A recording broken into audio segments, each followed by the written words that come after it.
The COPA Coca-Cola may have come, been played and gone, but lasting memories from some of the matches played shall for a long time linger in memory as we look back at what was arguably the best COPA finals ever.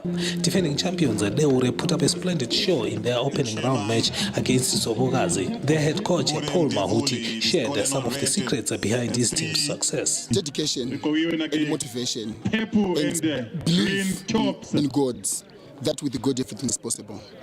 And those are the key points for our success. Normally we concentrate on our physical training, where we do some sort of rigorous training, running in the river, using the Dewure River, road running, mountain climbing, something like that, so that we just be different from other players.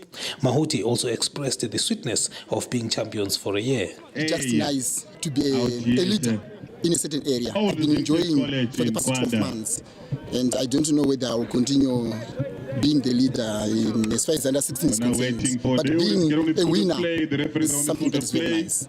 On to the pitch, Sobogazi started the match the more dominant of the two sides, and an early break on the right wing was blocked away for a corner as Dewure were still getting themselves sorted out at the back. Sobogazi, without doubt, enjoyed more of the opening stages of the game, with their boys showing a great individual skill as they tried to probe the Dewure defense. When they eventually found their rhythm, Dewure were a joy to watch. Their moves were mouth-watering, and indeed they played like a team that were defending champions. At the center of one of their captivating moves was Edward Machinya, unlucky to be at the end of a killing shot that was headed away by Bokosi Masego. On 11 minutes, Dewure again came pouring forward with an exchange of passes piercing right through the heart of Sobogazi, with Lee Rinodamoto attempting from the distance with his weaker right foot, not giving the Sobogazi goalie much problems. A minute later, great vision and technique from Leon Mambo would release Tokundwana Shemufudza, who overran the ball into the grateful arms of the goalkeeper. In response, Sobogazi won themselves a free kick in promising territory, but the Bulawayo champions Ntando Nkosi Banda could only deliver an ascending shot over the target. Perhaps Sobogazi's biggest undoing was to allow their opponents the luxury of constructing from the back.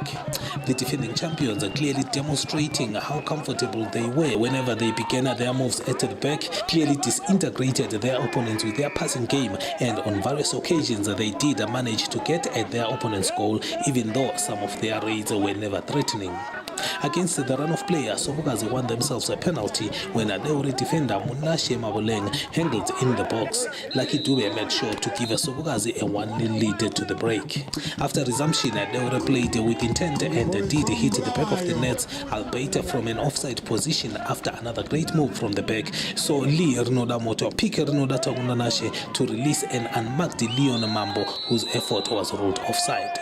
There are times in midfield when the pressure applied by a losing team in search of an equalizer is so intense that the amount of energy invested in defending a lead is just unbearable. You can only feel the same for Sobogazi, who were on the back foot for long periods of the game, and it's possible that at some stages they may have thought it better to concede. Perhaps that would ease the foot off the pedal by their opponents. All the while, whilst Dewure applied the pressure, all indicators pointed to an imminent goal in moments to come, most likely to Dewure. 6 minutes into the second half, Eddie Machinya would separate his marker before inviting Lee Rinodamoto to entertain with a dummy before cutting inside and appreciating Machinya's run that culminated in a cutback for Lee to shoot straight into the hands of the goalkeeper. A minute later, the irresistible Machinya was at it again, this time flicking the ball before striking from the distance, only for his long-range drive to sail wide of the diving keeper. With the game ticking towards the final whistle, Sobogazi appeared like they had weathered the storm. Dewure's dominance seemed like it would account for nothing, but a great pass from midfielder by Machinya was played onto Lee Rinodamoto by Mufudza Takundanashe, who dribbled past one man before striking into the far post for Dewure's equalizer.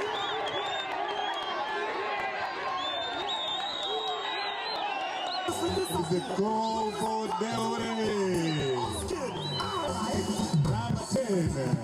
The goal appeared to unsettle the Sobogazi defense even further, and they began to make unforced errors, one of which was capitalized on by Machinya, whose attempt from the distance was straight into the goalie's arms.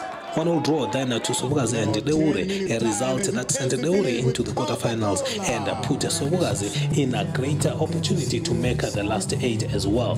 Exciting show of skill and talent from the youngsters, and should the authorities that be do the right thing, the future of Zimbabwean football, given that the youngsters' display looks bright.